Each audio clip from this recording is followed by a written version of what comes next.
Gram with all things glam. Welcome to Build a Bitch Workshop. This is video number 15. We are pretty girls. We are pretty girls. We are pretty girls. I'm so pretty. We are pretty girls. We are pretty girls. We are pretty girls. You know I'm pretty.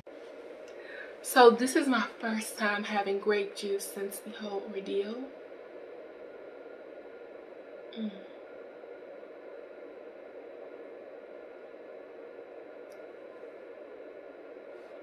Refreshing.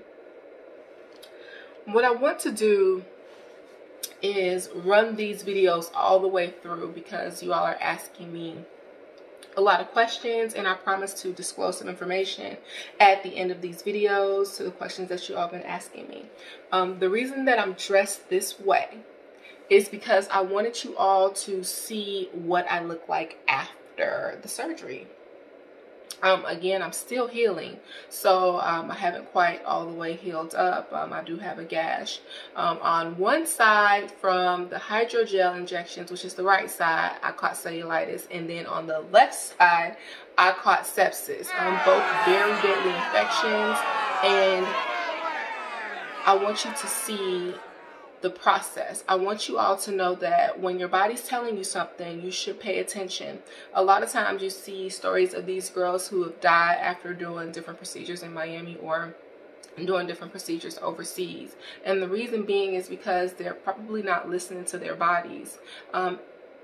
These videos, or this particular segment of the video, is going to be day 6 through 9. Now on day 8, I actually thought that I was going home. I thought I was going to be catching a plane and going to my main residence, but it didn't happen that way because I got extremely sick. Day 6, I thought everything was fine until I fainted later on that day.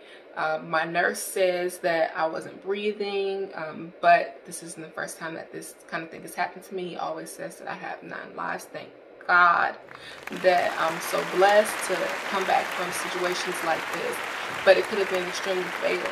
By the time day 7 rolled around,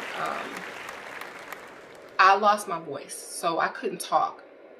The reason being was because I didn't have enough blood and fluids in me to push the words out of my mouth. So I did not know that when your blood was low and there were no fluids not enough fluids running through you, you couldn't speak at all. I lost my voice completely, and I had a temperature of 105, guys.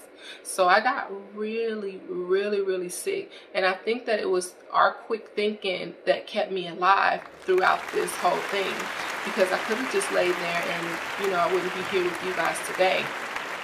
We even toyed with the idea of just getting on the plane and coming here, but I believe that the elevation would have, you know, I mean, maybe take a turn for the worse, or they would have had to make an emergency landing. Even though it would have been a short flight, I would not have made it because I was so sick. So this is just to show you all what happened over that time period and what happens when you get a BBL on top of hydrogel. Once you have hydrogel, that's it, guys. There is nothing else you can do except for cup therapy, which is like the butt suction cup therapy, which I actually bought a machine. I'm going to show you all what that looks like, but there's nothing that you can do. There's no sculpture. You shouldn't be doing BBLs. You shouldn't be doing anything on top of having illegal injections. So if you make the choice to do that, that's it. That's your final choice that you get. You don't get anything else. With that, you have to have rounds of hydrogel or PMMA. With the BBL, you can have rounds of fat, and it's just, I mean, it was daunting. If I had it to do all over again, I would not have done this. I'm glad that I did do this because I don't know of anybody that's done a BBL on top of having hydrogel injections. By the time day 7 and 8 rolled around, I was needing another blood transfusion, but I didn't have enough fluids for them to actually give me the blood transfusion. So they had to pump me up with fluids. One of the nurses actually thought that I was joking about not being able to speak, and they put me in a corner, and I began to deteriorate fast. The doctor found me and ran my vitals and checked my blood, and slapped the hell off on the nurse and was like, why is she sitting here? You know, she could die in our care. It was that bad, guys. And he had to explain to the nurse, because the nurse was like, well, she's not talking to me. He had to explain to the nurse she can't speak because she doesn't have enough energy to speak. You know, her heart isn't pumping enough blood for her to push the words out of her mouth.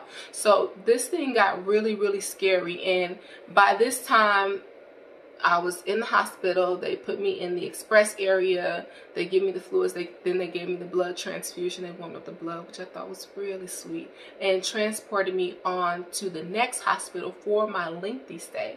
So that's what we're going to get into in video 16, but I want you guys to go ahead and check it out.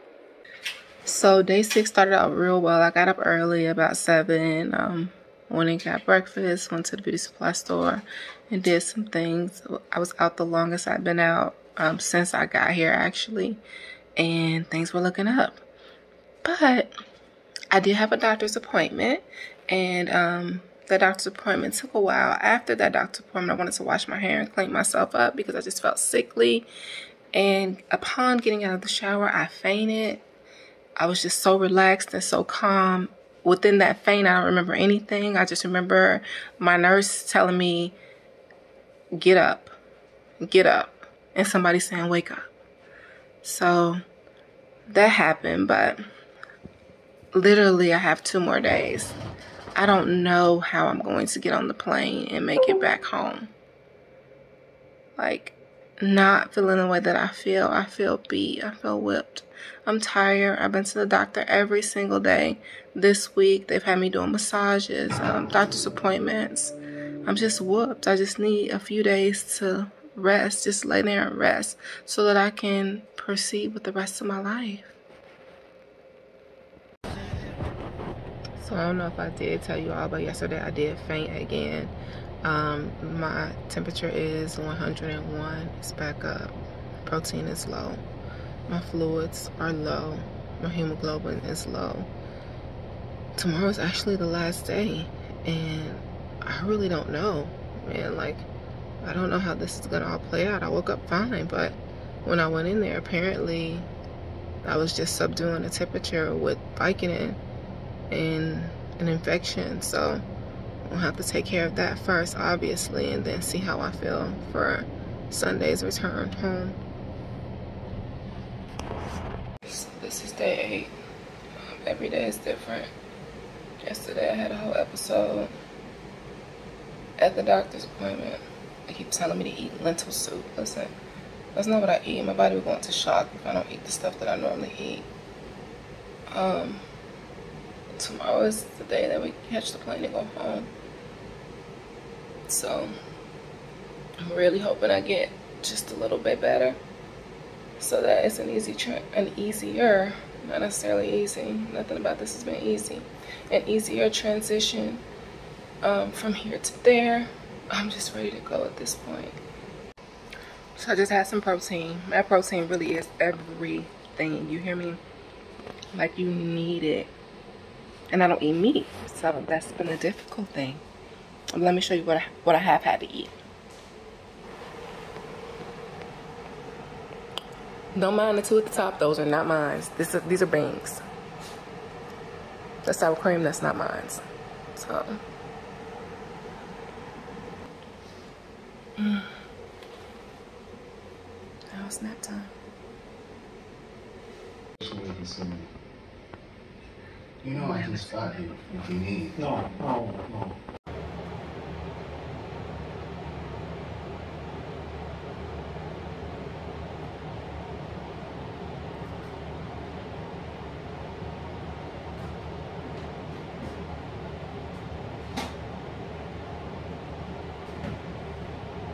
So when I came in, I couldn't talk.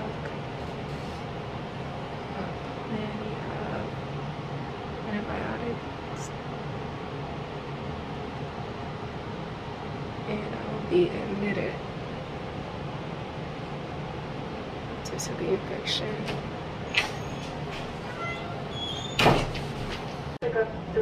So this is still day 9. I am going to be staying for 24 to 48 hours. After being admitted, I did diagnose myself. I do have cellulitis. That's actually what I had before.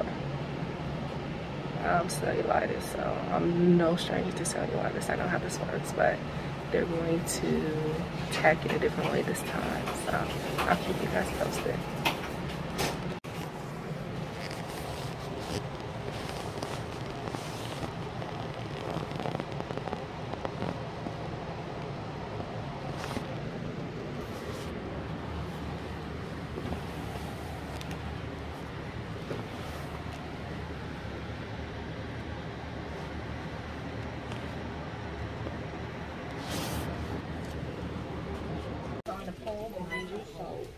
can't see it. The phone can't move. Oh, I see. So the second blood transfusion.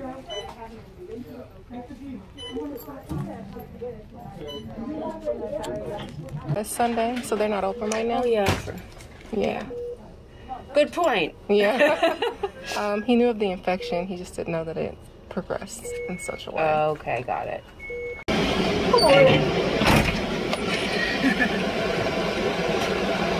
So this is the part where we're in the EMTs, okay? Yes. Hi. Let's go. Ready to get stuff going.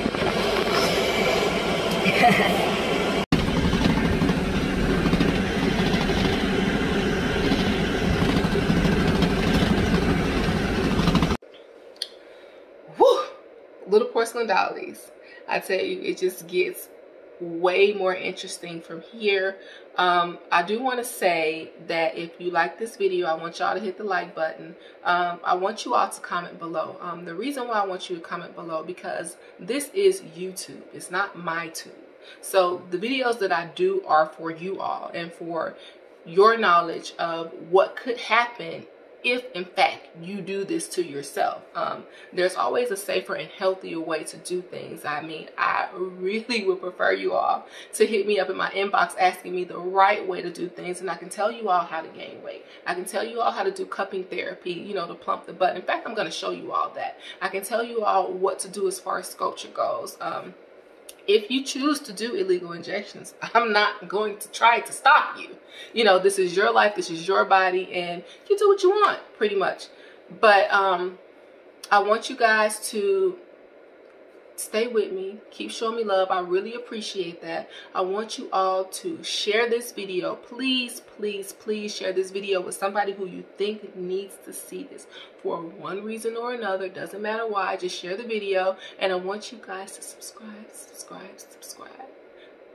And I will see you all on video 16.